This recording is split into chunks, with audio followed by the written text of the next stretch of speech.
একটা খাবার দাও, এখানে একটা খাবার দাও।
তিন-চার প্যাকেট কয়েল দাও।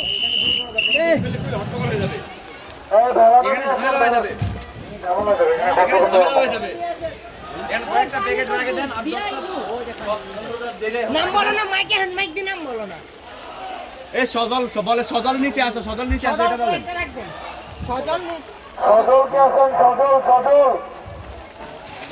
ভাই দেখি কয়েল দাও, কয়েল দাও, কয়েল দাও।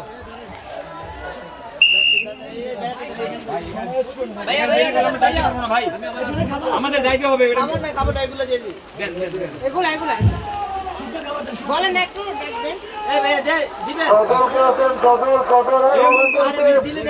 সব দিন না, সব দিন না। হ্যাঁ আছে তো, এইটি হয়ে যাবে, এইটা আরো অনেকদিন হয়ে যাবে। এগুলো অন্য অন্য জায়গায় দিয়ে দিবেন। আমি দিয়ে আসি। ওষুধের দরকার নাই। ভাই বেশি যায় না, তাইলে আবার আইতে লেট হবে। ভাই বিশ্বাস করে করেন, বিশ্বাস করে করেন দাম।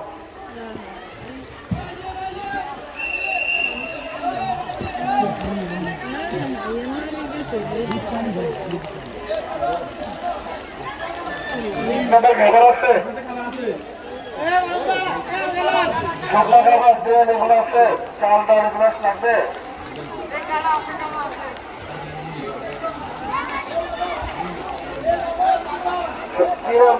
এগুলো লাগবে, ঝালাই ওষুধ লাগবে, ওষুধ আছে তো, ওষুধ লাগবে। ভিতরে যান না, ভিতরে যান না।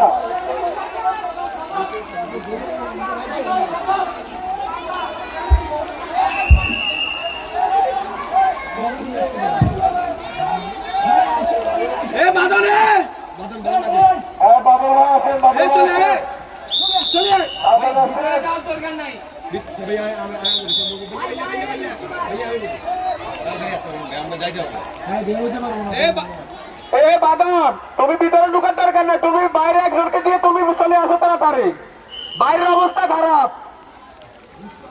এ বাদল, তোমাকে কি বলতেছি শুনতেছো না তুমি আমার কথা? বাইরের অবস্থা খারাপ বাদল, তাড়াতাড়ি আসো বাদল।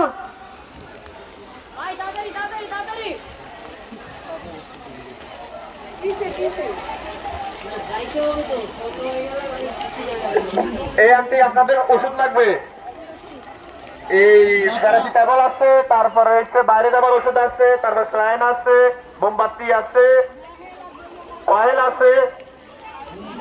আর শুকনা খাবার, শুকনা খাবার লাগবে আপনাদের, শুকনা খাবার। দিবা কেমনে বাসায়, দিবা কেমনে দিলে বাসায়? এদিকে চলে, এদিকে চলে, এদিকে আয়। দিব কেন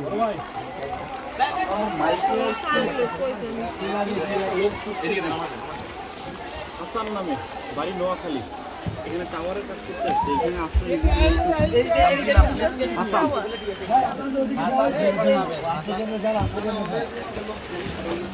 আস্তে আস্তে আস্তে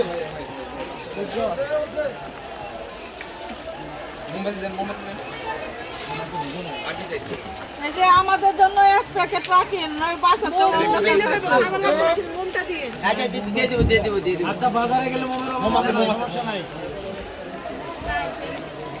ওদিকে কারেন্ট আছে, ওদিকে বিদ্যুৎ আছে।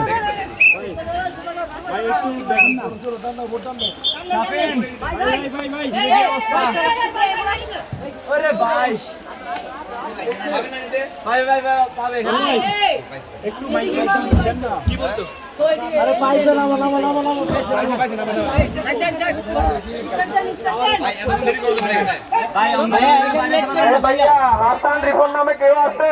টাওয়ারে কাজ চাকরি করতো। হাসান রিফন নামে কেউ আছে? নোয়াখালীর কেউ আছে এখানে? হাসান রিফন নামে কেউ টাওয়ারে চাকরি করতো। ওনার সন্তান দিতে ওনার সহকর্মীরা আসছে, এত তাড়াতাড়ি জানায়। আমরা এখন এই যে ছাগলনাইয়ার আগে যে জায়গাটি রয়েছে সেখান থেকে এখন আমরা সন্ধ্যা হয়ে যাচ্ছে। আমরা এখন চলে যাচ্ছি, যেতে এখনও প্রায় 3 ঘন্টা লাগবে, সন্ধ্যা হয়ে যাবে, রাত হয়ে যাবে। আমরা এখন চলে যাচ্ছি ঠিক ফেনী সদরের দিকে অগ্রসর হচ্ছি এবং দেখতে পাচ্ছেন যে থই থই পানি, আসলে কি বলবো, আসলে বলার ভাষা নেই। আমরা রেস্কিউ করতে এসেছিলাম এবং এখানকার সর্বশেষ পরিস্থিতি আপনাদের মাঝে দেখাচ্ছি। দর্শক দেখতে পাচ্ছেন যে কি করুণ পরিণতি আজকে বন্যার, কিন্তু যে প্রবল বেগ সেটা কিন্তু ছিল আজকে 2 থেকে 3 দিন, 3 থেকে 4 দিন হয়ে গেল, তারপরও কিন্তু এখানকার এই হচ্ছে পরিস্থিতি। আপনাদের যারা এই ভিডিওটি দেখছেন অবশ্যই সকলের কাছে অনুরোধ করব, আপনারা অবশ্যই ট্রলার বা স্পিডবোট নিয়ে ছাগলনাইয়া বা বিভিন্ন যে ভিতরের জায়গাগুলোতে চলে যাবেন। ভিতরে জায়গাগুলোতে যাবেন এবং সেই জায়গাগুলোতে কিন্তু মানুষের প্রচুর খাবার দরকার, বিশুদ্ধ পানির দরকার।